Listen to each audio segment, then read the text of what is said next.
তো বিডিপিন যে কাজগুলো করে থাকে আসলে সম্পূর্ণ বিডিপিন অরাজনৈতিক স্বেচ্ছাসেবী সংগঠন খুব সুন্দরভাবে বিভিন্ন জায়গায় পরিষ্কার পরিচ্ছন্ন কাজগুলো করে থাকে। অনেক সময় আমাদের যেটা আমাদের দায়িত্ব ছিল সেটা দায়িত্ব ওরা নিজেরা কাজ তুলে নেয়।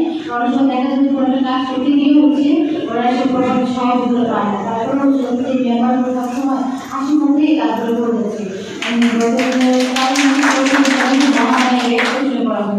যেটা গত কয়েকদিন ধরে আমরা হচ্ছে পর্যটকদের কাছ থেকে শুনছিলাম যে আপনার মহামারী খুব ময়লা হয়ে গেছে, যাওয়ার মতো পরিবেশ নাই। এখানে বিডিপি একটি কাজ করেছে, এই জন্য আমার পক্ষ থেকে তাদের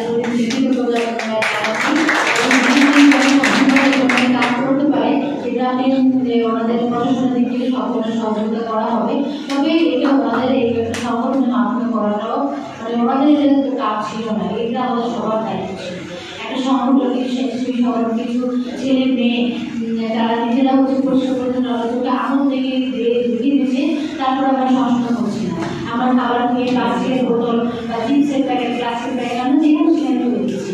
যে সতর্কতা আমাদের প্রত্যেকটা নাগরিকের করার দরকার ছিল সেটা আমরা এখনো করছি না। আমরা যে এই একই ব্যক্তি আমি যখন দেশের বাইরে যাই তখন রাস্তা কিন্তু আমরা প্রচুর রাখছি না, ফেলি আমরা ফেলি না। ওই দেশের যে নিয়ম কানুন সেটা কিন্তু আমি ঠিকই মানছি, কিন্তু নিজের দেশে যখন আমি যে দেশে আমার জন্ম, যে দেশে আমার নারীরা ওই দেশে দেশটাকেই হচ্ছে আমরা নজর করে রাখি। যেটা বলেছে যে আমাদের স্কুল শিক্ষা হচ্ছে চিপসের প্যাকেট ময়লাগুলো নিয়ে আসে, যেটা তো নিজের স্কুলে থাকে হচ্ছে টোটাল যেটা খাইতাম সেই প্যাকেটটা পকেটগুলো নিয়ে এসে বাসা বাচ্চাকে ফেলে দিতাম। তখন নিজের স্কুল থেকে হচ্ছে একটা ময়লা বাইরে ফেলতে নিজেরই খারাপ লাগছে যে আমি একটা ময়লা কীভাবে বাইরে ফেলতে। তো আমাদের নির্দিষ্ট জায়গায় ফেলতে হবে, নির্দিষ্ট ডিসপোজাল ইউনিটে ফেলতে হবে, যেখানে সেখানে ফেলতে হবে। এটা আমাদের সবাইকে সচেতন হবে।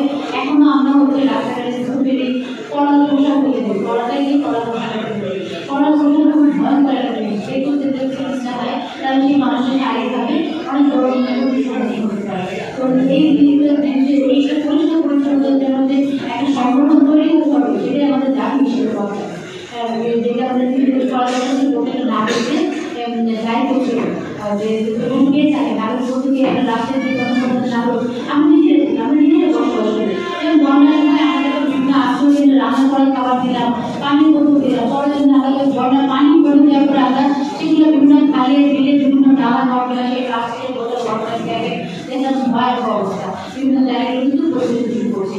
আমরা বলি যে আমাদের জলবদ্ধতা লেগেছে, জলবদ্ধতার অন্যতম কারণ হচ্ছে এই পরিষ্কার পরিচ্ছন্নতার অভাব। কারণ আমরা খাবার খেয়েও পলিথিন প্লাস্টিক যেখানে সেখানে ফেলে দিচ্ছি, সেগুলো দেখা যাচ্ছে আমার ব্রেড নর্দমা আর ভোটটা বন্ধ করে দিচ্ছে, খালগুলো সংকুচিত করে ফেলছে, ময়লা করে ফেলছি, খালগুলি ভরা হয়ে যাচ্ছে।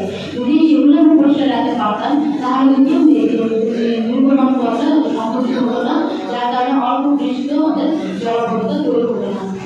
যেটা আমরা মনে করি যে বিডিপিকে দেখে আমাদের এখন এমন একটা পরিস্থিতি তৈরি হবে যে বিডিপি না ময়লা পরিষ্কার করার মতো জায়গা পাবে না। এখন আমাদের ছোট ভাইয়েরা ছোট বোনেরা যা করে দেখাচ্ছে যে আমাদের লড়তে হওয়া উচিত, সবার আমাদের এটা নিজের ভিতরে আত্মস্থ করা উচিত যে আমি দেশকে ভালো রাখা মানে হচ্ছে আমি ভালো থাকলে আমার দেশ ভালো থাকবে।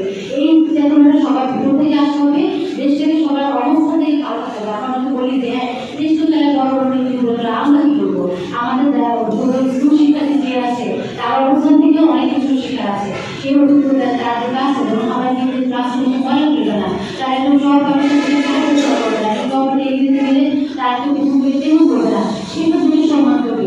এই সব কিছুই হচ্ছে বেশি এগিয়ে নিয়ে যাবে সামনে। তো আমরা যে বয়সী নাগরিক হয়ে গেল সবার ওই অবস্থান থেকেই হচ্ছে দেশের জন্য অনেক কিছু করা আছে। বিডিপিকে উপজেলা প্রশাসনের পক্ষ থেকে সাধুবাদ জানাই এবং বিডিপিকে অনুরোধ যে কোনো সাপোর্টের জন্য অবশ্যই আমার কাছে আসবেন, আমার সাথে যোগাযোগ করবেন। উপজেলা প্রশাসন সবসময় আমাদের পাশে আছে, আপনাদের যে কোনো সহযোগিতা করতে পারেন উপজেলা প্রশাসন নির্দিষ্ট মনে করবে। জ্ঞাপন করছি আমি আমার বক্তব্য এখানে শেষ করছি। ধন্যবাদ।